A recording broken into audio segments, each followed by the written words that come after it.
Hello everybody. So let's start with our lecture today. So this course will contain the computer part of the syllabus, right? जो computer part है जो 10th item से part B के syllabus के part B के जो technical वाला part है उसके 10th item से start होता है, जैसे इसमें cyber security है, ओके। फिर 11th आइटम में IT एंड ई गवर्नेंस हो गया। फिर 12, 13 और 14 और 15 वाला पार्ट जो है वो वाला पार्ट इसमें करेंगे। ये टोटल 50 मार्क्स का है। तो सबसे पहले मैं स्टार्ट करूँगा IT और ई गवर्नेंस से, ठीक है। ई गवर्नेंस और IT से हम स्टार्ट करेंगे। उसके बाद हम बाकी वाले पार्ट पढ़ेंगे, जैसे DBMS हो गया, क्योंकि IT और ई गवर्नेंस हम पढ़ लेंगे, बेसिक्स क्लियर हो जाएंगे, तो उसके बाद ही हम DBMS पे जा सकते हैं, ठीक है। उसके बाद जो AI वाला पार्ट है वो भी बाद में करेंगे। IoT और AI वाला पार्ट जो है वो साथ में हो जाएगा, एंड में साइबर सिक्योरिटी वाला पार्ट हो जाएगा। बेसिक्स क्लियर हो जाएंगे तो उसके बाद धीरे धीरे ये सब पार्ट होते जाएंगे। So let's start with today's lecture. In this, we will be studying web application basics and client server architecture. So what we will be studying in this lecture will be internet and world wide web, right? So client server architecture के बारे में पढ़ेंगे, web application और इसकी definition और types के बारे में पढ़ेंगे, how web application works, we will see that, front end, back end और जो database जैसे components हो गए वो पढ़ेंगे। उसके बाद client server architecture के बारे में पढ़ेंगे, various communication protocol, request response cycle और कंपैरिजन करेंगे ट्रेडिशनल और मॉडर्न वेब एप्स के साथ। और फिर एंड में 30+ MCQs करेंगे। ये वाले MCQs बेसिक होंगे। फिर मोर जो इंपॉर्टेंट MCQs होंगे नए पैटर्न के साथ वो मैं वेबसाइट पे अपलोड कर दूंगा। So let's start with today's first topic, that is internet in the world wide web. सबसे पहले let's start with internet. What internet is? Internet is a global network of interconnected computers and devices, ठीक है। Various devices are connected through internet, right? So various devices are interconnected through internet. It's a global network. This is internet. It uses TCP and IP protocol suite to transfer data. So this we need to remember, which protocol is used to transfer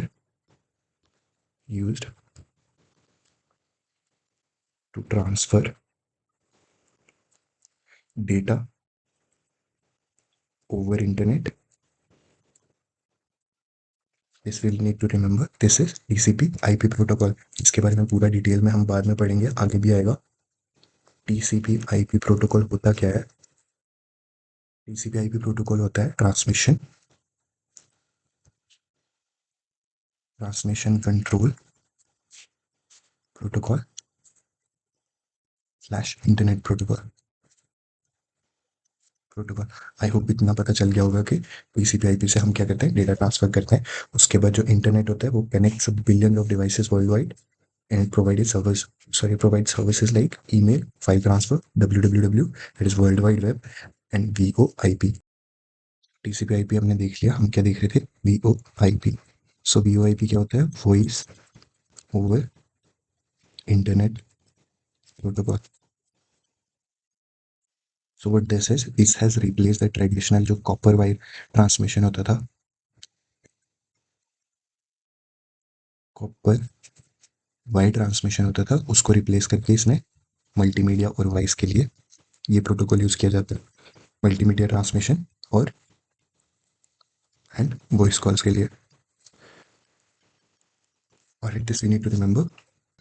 So next part is physical infrastructure that is needed for the internet is cables, routers, and servers. So next part is internet is not equal to web. We often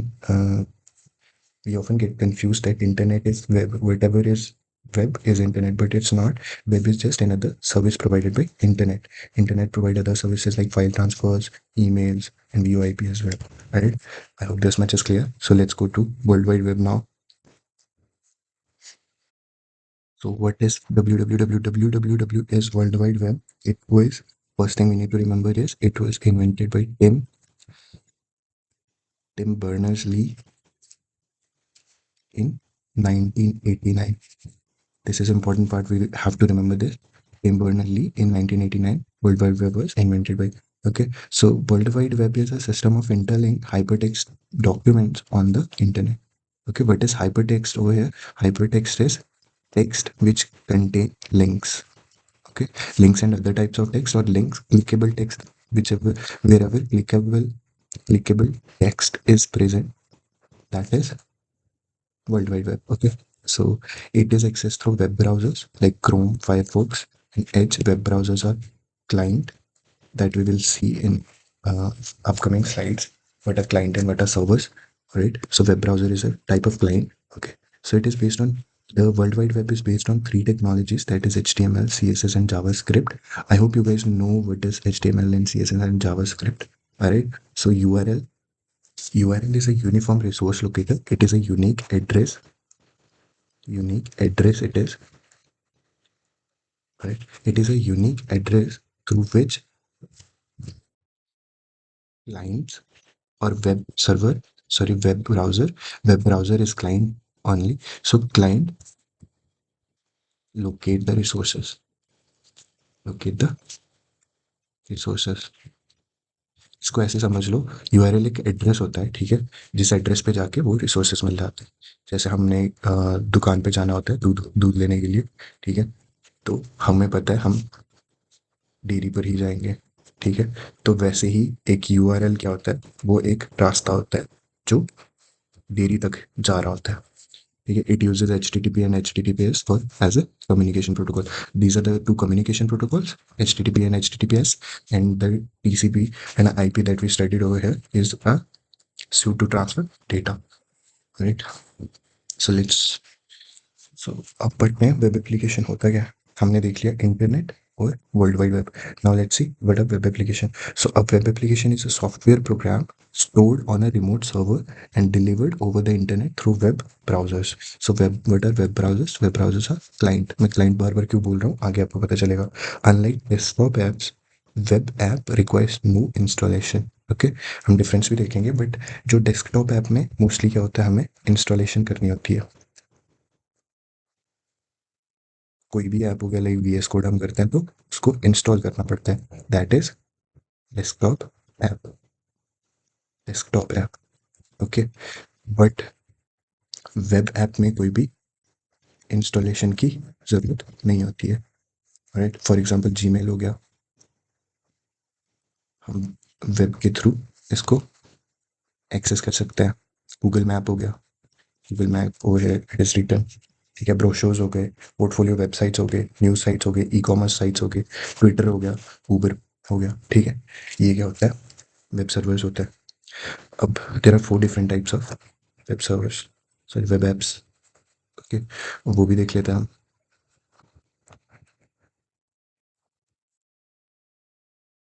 ये चार जो हैं basic types हैं, static web app, single page app, dynamic web app और progressive web app, right.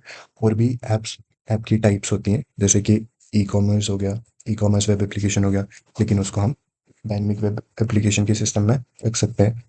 Content management system हो गया, ठीक है, लाइक हमारा ब्लॉगर होता है, या फिर वर्डप्रेस हो गया। वो किसकी किसके टाइप्स होते हैं, वो होता है कंटेंट मैनेजमेंट सिस्टम, CMS की, ठीक है। So let's study what are these types. So सबसे पहले आ गया static web apps. Static web apps में क्या होता है, फिक्स्ड कंटेंट होता है, हर यूजर के लिए सेम होता है, बिल्ड विद HTML और CSS ओनली, राइट। CSS और HTML only, no server side processing. इसमें सिर्फ क्लाइंट साइड होता है, ओके, सर्वर साइड प्रोसेसिंग इसमें नहीं होती है। फॉर एग्जांपल पोर्टफोलियो वेबसाइट हो गया, ब्रोशर्स हो गया। स्टैटिक वेब एप्स तो हमें पता चल गया ना, for example in static web apps only one can do is only reading. Example, just imagine they are instructional pages. जैसे कि पोर्टफोलियो वेबसाइट तो सब लोगों ने बनाया ही होगा अपने प्लेसमेंट्स के टाइम पे।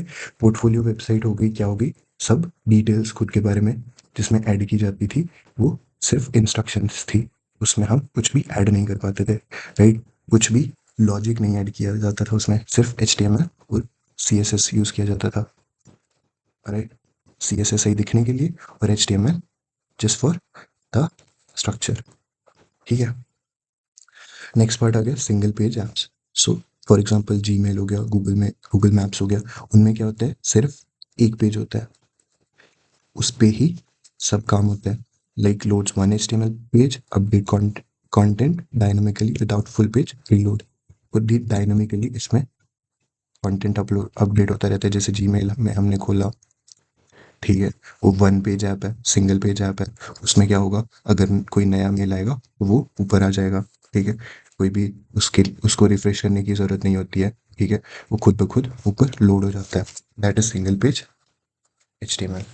So next part is dynamic web page. That is content changes based on the user, time और database. For example, कोई न्यूज़ साइट हो गई, ठीक है, न्यूज़ साइट में AIML यूज़ कर दिया, ठीक है। जो जो इंसान लाइफस्टाइल की न्यूज़ ज़्यादा देखता है, उसको लाइफस्टाइल की न्यूज़ ज़्यादा दिखेंगी, ठीक है। जो पॉलिटिक्स में ज़्यादा दिखता है, उसको पॉलिटिक्स में दिखेगी। हम देख लेते हैं फॉर एग्जांपल इंस्टाग्राम, जिस टाइप की रील्स तुम देखते हो उस टाइप की रील्स और आती जाती हैं। वो AIML यूज़ किया जाता है उसमें। उसमें सर्वर साइड लैंग्वेजेस भी यूज़ की जाती हैं, like PHP, Python. News sites हो गया, ई कॉमर्स हो गया। ई कॉमर्स में जो तुम खरीदते हो, राइट, उन्हीं की उन्हीं के बेसिस पर, उसी टेस्ट पर हमें क्या रिकमेंडेशंस मिलती हैं। सो this is what dynamic web app is. So next part is progressive web app. Web app with native app features work offline, can be installed on devices. ये क्या होता है, जो हाइब्रिड फंक्शन करता है, ठीक है।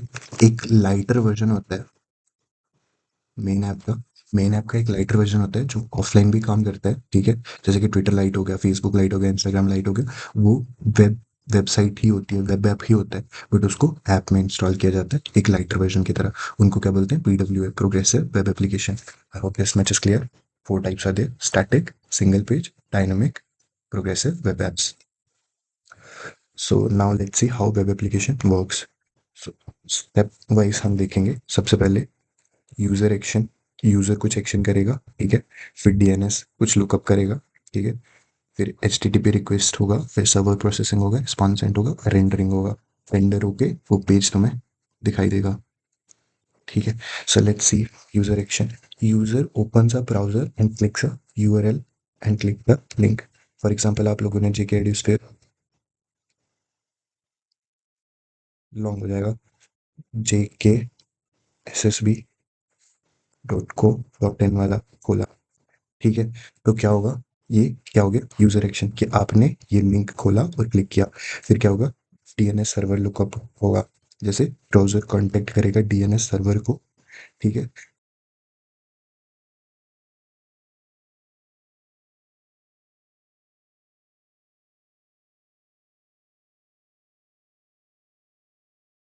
So the next part of the lecture is front end, back end, and database. All right. So let's see what is front end. Front end is presentation tier, and what is back end? Back end is application tier, which is used for logic handling. Used for logic handling. आगे भी देखेंगे उसके बाद database. Right. So what is front end? Front end is what the user see in the browser, built with HTML, CSS, and JavaScript. HTML, as we know, जो इसकी full form है वो hyper text transfer protocol है। Hyper text transfer protocol, okay. And CSS है cascading style sheet, okay. और JavaScript. So some front end frameworks are also there, like React, Angular, and Vue. These runs on client's browser or device, web browser पे, ठीक है। उसके बाद this handles user interface, right, and user interaction, and various forms are handled here. Example, the web page layout, the buttons, the forms, right. This is front end. I hope this much is clear. So next part is back end, जो logic handle करने के लिए use किया जाता है। The logic that processes request, okay. जो भी request front end के थ्रू आती है बैक एंड में, राइट, वो रिक्वेस्ट ट्रांसफर की जाती है according to the input, according to the input. Various frameworks are there like Django, Spring, Laravel. It runs on web application server. Correct. So it handles business rules और authentications वगैरह. For example, a login credential check करना, कि user name सही है, password सही है, right, and उसको वो वाला पेज रिटर्न करना फ्रंट एंड में। ठीक है, so this is back end. यहाँ से क्वेश्चन आ सकता है कि which of the following framework is front end and back end. This we need to remember Laravel, Spring, Django, others React, Angular, and Vue are front end. So next part is database. This is easy. So example, just think of it as it this way कि जहाँ पे एक spreadsheet, just for an example एक spreadsheet ले लो जहाँ पे एक user name stored होगा, पासवर्ड स्टोर्ड होगा, राइट, और उस बंदे की आगे डिटेल स्टोर्ड होंगी, राइट। वो हो गया क्या, डेटाबेस। वो कंप्लीट डेटाबेस होता है। एक डेटा, एक पर्सन, उसके रिलेटेड इन्फॉर्मेशन, दूसरा पर्सन उसके रिलेटेड इन्फॉर्मेशन, तीसरा पर्सन उसके related information. This is for the sake of example. It stores and retrieve all application data. Various types are there like relational, like MySQL, SQL, all right, NoSQL, MongoDB, Redis, Cassandra. These runs on database server. ठीक है, MySQL server हो गया, जैसे various server होता है, they handles CRUD operation. What is CRUD? Create, read, update, and delete. So these are various operation handled by database. For example, storing user data records या फिर post. Alright. So next part is client server architecture, which is also a part of our syllabus. So client server architecture is a computing model where tasks and resources are distributed between service provider, which is server, and service requester, which is client over a network. Alright. Just for the sake of example, दुकान पे जाओ, ठीक है, जो दुकानदार सामान तुम्हें देगा, ठीक है, जो रिक्वेस्ट तुमने किया, फॉर एग्जाम्पल दूध को रिक्वेस्ट किया तुमने कि दूध दो हमें, तो दुकानदार तुम्हें दूध दे देगा। तो दुकानदार क्या हो गया, सर्वर। ओके, और ये जो दुकान है यहाँ पे हमारा डेटा स्टोर्ड है, ऑलराइट। और हम क्या हो गए, हम हो गए क्लाइंट। और जो दूध हमें मिलेगा वो हमारा क्या हो गया, डेटा या इंफॉर्मेशन। ठीक है, अब दूध का पैकेट देगा ना वो हमें, खाली ऐसे हाथ में थोड़ी ना डाल देगा दूध, राइट। वो दूध का पैकेट के हिसाब से किस किस चीज़ के थ्रू बना हुआ है वो, HTML, जावास्क्रिप्ट और CSS। ठीक है, so let's see what client is. Client initiate the request, it has an active role. For example, we have browser, mobile app, or desktop apps has limited resources and storage. It depends on server for data processing. Right? Can be thin and can be thick, like a browser or a full app. It communicates via network protocols, which we will see in the upcoming videos. So what client does? Client requests server and server respond with the required data and required information. Respond to the client's request. It has a passive role. For example, we got web server, database server, file server. ठीक है, database server जो data store करता है, file server जो file store करता है, web server जो sites वगैरह के रिलेटेड इंफॉर्मेशन स्टोर करता है। It has high processing power and storage. Okay, ज़्यादा स्टोरेज होती है दुकान में, तभी तो हमें ज़्यादा सामान वहाँ पे रखवाते हैं। और it runs 24/7 with high availability. Okay, it can serve multiple clients simultaneously. For example, we got Apache, we got IIS, we got Node.js, we got Nginx.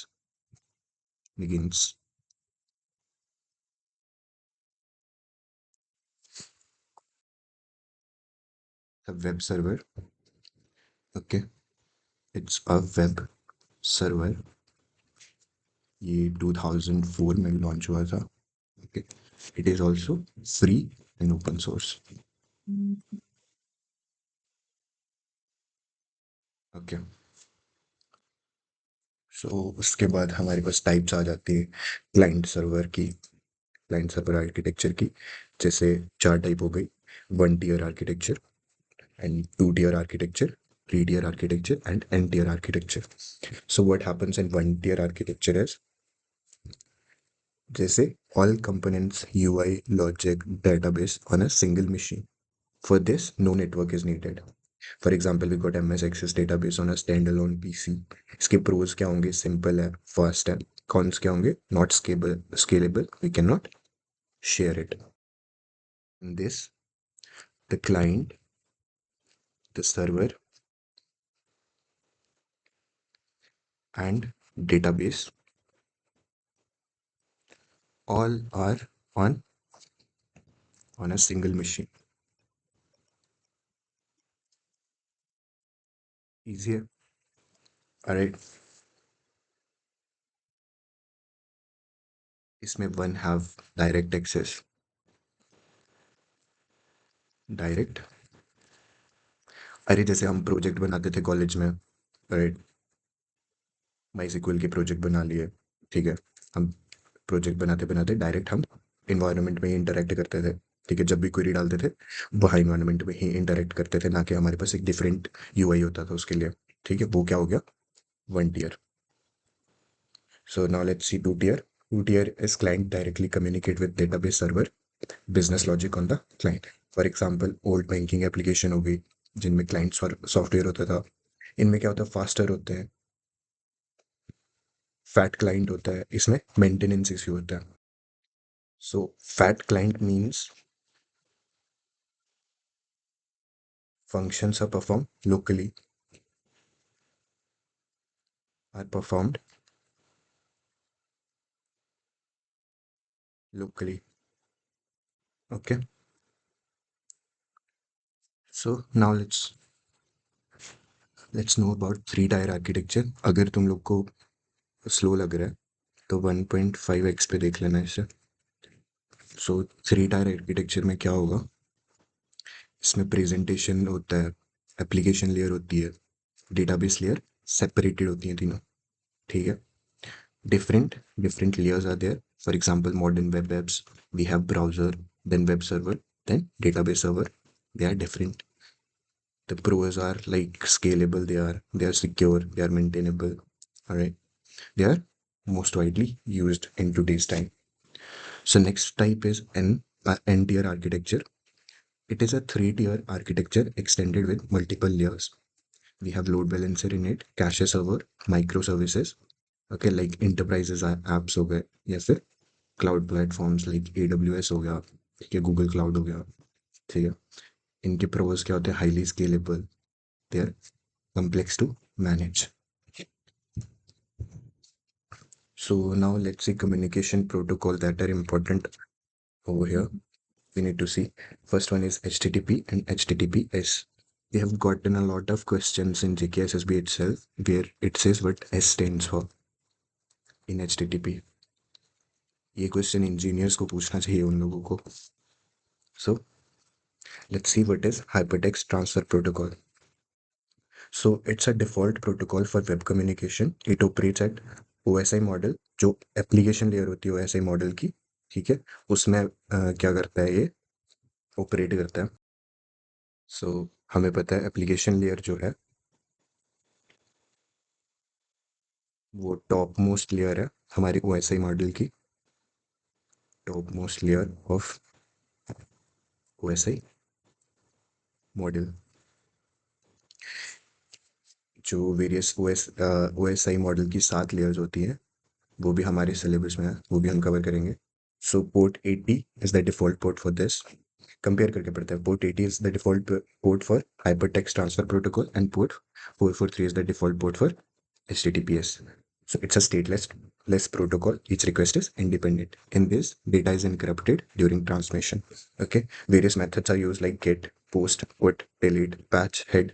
These are in the next slide itself. We'll see about it. So data transferred in plain text, not encrypted. Okay. HTTP में data encrypted नहीं होता, so security issues आते हैं. It is faster, but insecure data can be intercepted easily.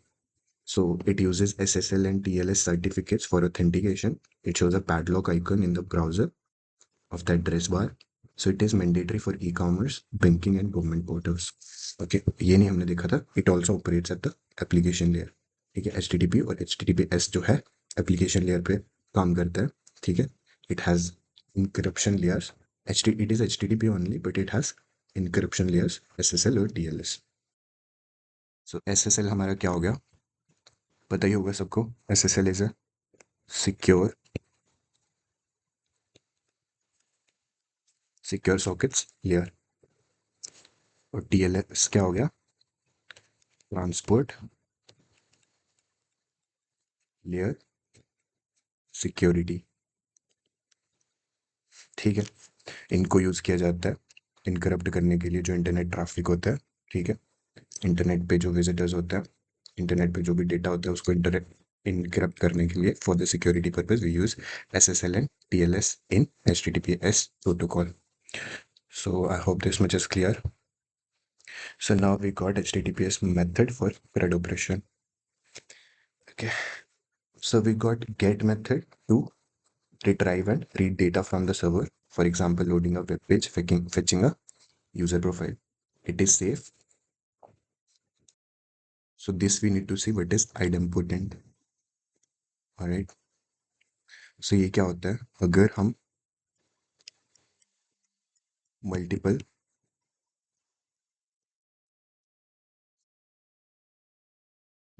Request का same effect होता है. ठीक है, मल्टीपल रिक्वेस्ट का अगर सेम इफेक्ट होएगा सर्वर पर. ठीक है, if you're sending multiple requests at the same time and has the same effect on the server. ठीक है, and make it a single request. ठीक है, तो वो क्या होता है, idempotent. Hope this much is clear. So next part is post. Post is send or create new data on the server. Okay, submitting a form. These are mainly we use in HTML when writing the coding. We use these methods. If we need to retrieve or read the data from the server, we use get. If we need to send or create a new data in the server, we use post. If we need to update or replace entire resources, we use put. If we need to delete a resource, we need delete. If partially update need to be like example भी दे रखी है जैसे changing only email in a profile, we use patch. And head is used. Head is same as get but has no response body. It only checks if the page exists, like URL validation yes or no का true or false आएगा. ठीक है, it is safe, it is idempotent हमें पता चल गया क्या होता है, multiple request same effect on the server and it treats multiple requests as a single request. Okay, so first of all, get is safe and idempotent. Post is not safe and not idempotent. Put is not safe but idempotent. Delete is not safe but idempotent. Delete can delete resources on server, so it is not safe. Patch is not safe, not idempotent. Head is safe and idempotent. So let's see. We got some status codes. Okay, जैसे 100 होगा उसका meaning क्या होगा, continue request received and continue sending. Okay, 101 होगा it will switch the protocol and upgrade the protocols. Okay, now we have 2 access. 200 होगा that is okay, request is successful. 201 अगर आएगा it is created, a new resource created, post is used. And 204 अगर आएगा no content success but no data return. Okay, this we need to see, and these are not that important. 301 is moved permanently and you can just read it out. Okay, so now let's see TCP IP protocol क्या होता है. So TCP IP protocol होता है transmission control protocol and IP is internet protocol. TCP IP is a suite of rules for internet data transfer. IP address is a unique identifier, okay, for each device. Her device का एक unique identifier होता है जिसको IP address कहते हैं. TCP ensures reliable and order data delivery. It breaks data into packets, sends and reassembles. Okay, data is broken into packets, it sends and then reassemble the data. So what IP does is route packets. IP routes the packets across the network to destination. We have 4 layers of TCP IP: application, transport, internet and network access. So next is DNS. DNS is, just remember, as I told you, phone book. Okay, it means domain name system. It is a phone book of a system on the internet. Okay, it converts domain names to IP addresses. Okay, मैंने पहले भी बताया domain name को IP address में convert करता है और वो सेंड करता है, फिर सर्वर उसको रिक्वेस्ट को प्रेजेंट करता है. For example we have jkeducer.blogspot.com. This converts into IP address. It is without DNS. Okay. Then you'd have to type IP address. Okay. फिर हमारे पास DNS नहीं होगा. ओके जैसे DNS हो गया jkeducer.blogspot.com. ओके अगर हमारे पास ये नहीं होगा तो हमें क्या करना पड़ेगा, डायरेक्ट उसका वेबसाइट का IP एड्रेस टाइप करना पड़ेगा, वो रिटर्न करेगा. फिर these are the steps. Browser check the local cache. Okay. Yes, let's see.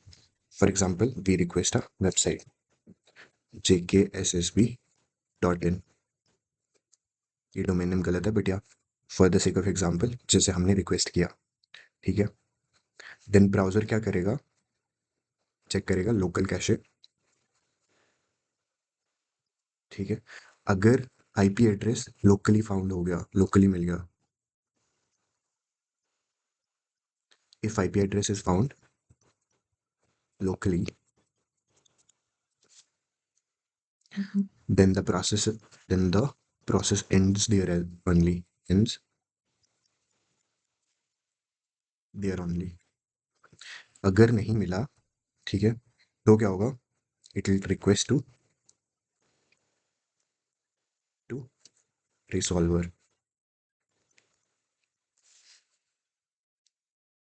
चलो इसको मैं इधर लिखता हूँ. It will request to resolver. ठीक है. जो जिसका टास्क होता है IP एड्रेस को फाइंड करना. Find IP address. ओके. उसके बाद क्या होता है, रूट नेम सर्वर जो होता है,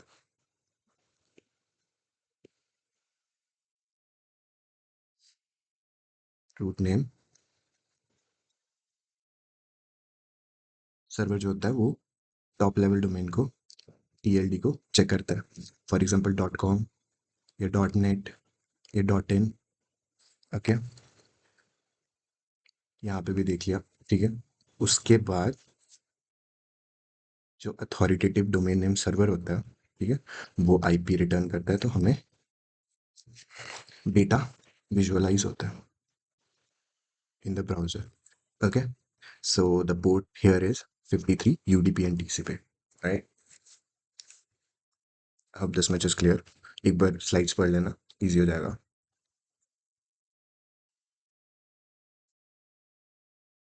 नेक्स्ट इज जो कंप्लीट रिक्वेस्ट है, ये वही पार्ट्स आ गए. जैसे URL एंटर किया, ठीक है, ब्राउजर में, वो प्रोटोकॉल चेक करेगा, डोमेन पैथ और क्वेरी पैरामीटर्स चेक करेगा. फिर DNS रेजोल्यूशन के पास आएगा. Browser will go to DNS resolution, then root name server. Okay. Then top level domain name server. Okay, then authoritative name server, then will return IP address. Third step is TCP connection. Browser establish a connection with the server. Okay, it is a three-way handshake. Okay, इसमें हमें deep में जाने की जरूरत नहीं है. ये देख लो, ये होता है synchronize. Okay.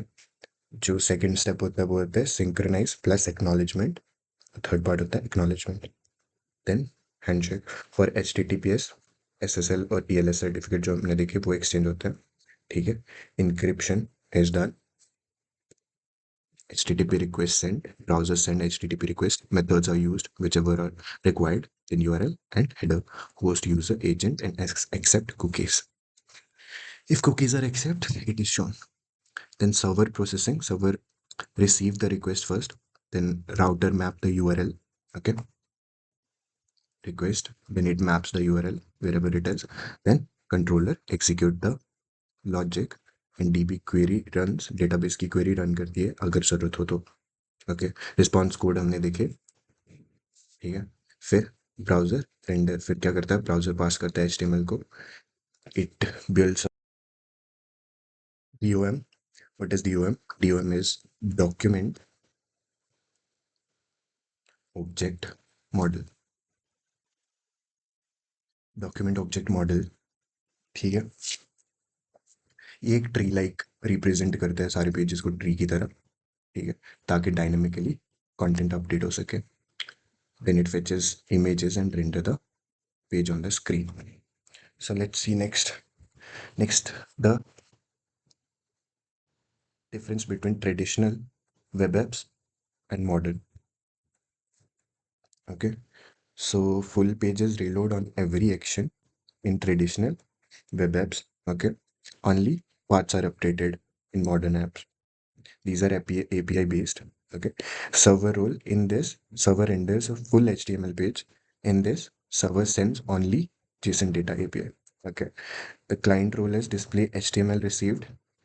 It handles rendering logic as well. The speed is slower in it. The speed is faster because partial update होता है. ठीक है.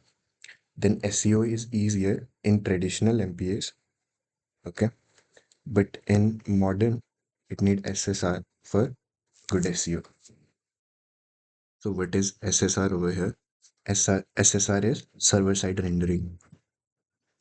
Server side rendering. Okay. So for example, old government pages हो गए, Wikipedia हो गया, और modern की क्या हो गई? Gmail, Twitter और YouTube.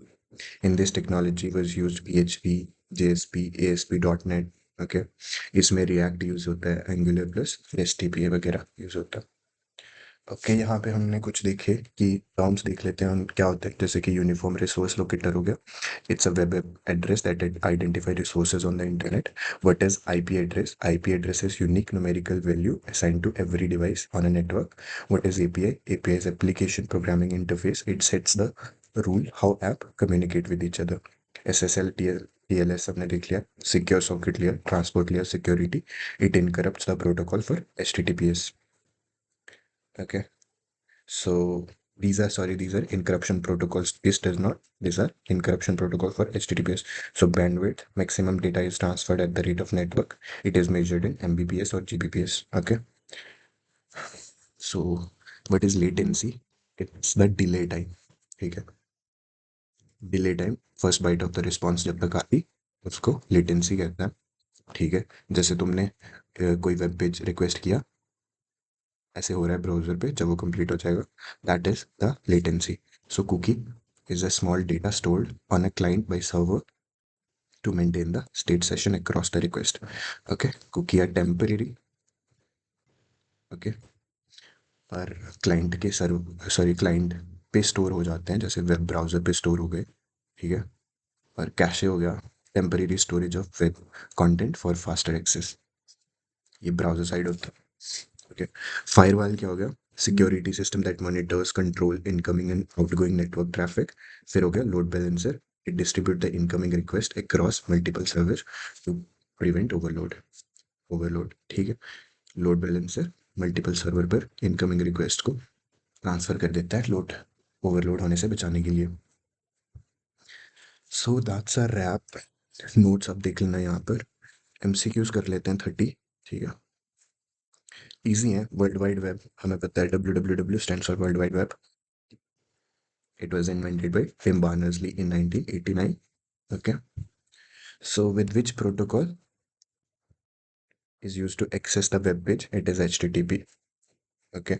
It is file transfer protocol, simple mail transfer protocol. This is secure shell. Okay. Default port for HTTPS is 443. मेरे को बताना HTTP के लिए कौन सा पोर्ट. नेक्स्ट इज जो सिंगल पेज लोड करती है वेब एप्लीकेशन, वो कौन से होते हैं? Single page application. ईजी है ये. विच of the following is not a web browser? Apache. Chrome तो है ही है, ये भी है, ये भी है. अपाचे क्या है? Server. Okay. HTML stand for hypertext markup language. S stand for secure. In HTTPS S stand for secure. Next is styling के लिए कौन सी यूज होती है? CSS. Okay. Protocol domain path. URL क्या क्या कंटेन करता है? प्रोटोकॉल, डोमेन और path. DNS primarily translate to domain names to IP addresses. Okay. Domain name system, it convert human readable domain names to IP addresses. Okay. In client server architecture, which component initiate the request? The client. Okay. So which architecture have all 3 tiers in one machine, one tier in 3 tier architecture. Please keep it read it away. Yeah, 3 tier architecture uses have application layer, business logic, data, middle जो है application business logic tier आ गया answer. Web server किसका example है? Server का. Okay. Thin client over here. What is thin client? Minimal hardware and software that depend on server. Okay. Browser based app हो गए. Okay. Thick clients में क्या होता है? लोकल प्रोसेसिंग की जाती है. ओके. थिन क्लाइंट्स में so HTTPS is as a stateless protocol. So each request is independent in HTTP. Server does not remember previous request. Okay. So retrieve data, we use get for retrieve data. Other what are you they used for? Just comment there. So in HTTP status code 404 means resource not found. Okay. 200 is for okay successful. Three-way handshake is synchronous acknowledgement and acknowledgement. These are not. These are the methods. These are the protocols. Okay. TCP ensure reliable order delivery. UDP is faster but unreliable. Okay. What does API stand for? Application Programming Interface. बच्चों वाले question है ये तो. SSL और TLS is used for encrypting web communication. MongoDB इसमें क्या है? No SQL database कौन सा है? MongoDB. अभी डेटाबेस के बारे में बहुत पढ़ना है डीप में, तो वो तब पढ़ेंगे ये सब. सो लोड बैलेंसर क्या होता है? Distribute request across the multiple servers. Okay, put is idempotent and replaces entire resources. Same result if repeated it gives. Patch only partially update post creates new resources. Default port for HTTPS 80. So PWA features बताने हमें, जैसे can work offline and be installed. React is a front end framework developed by Facebook. Okay, Angular was developed by Google.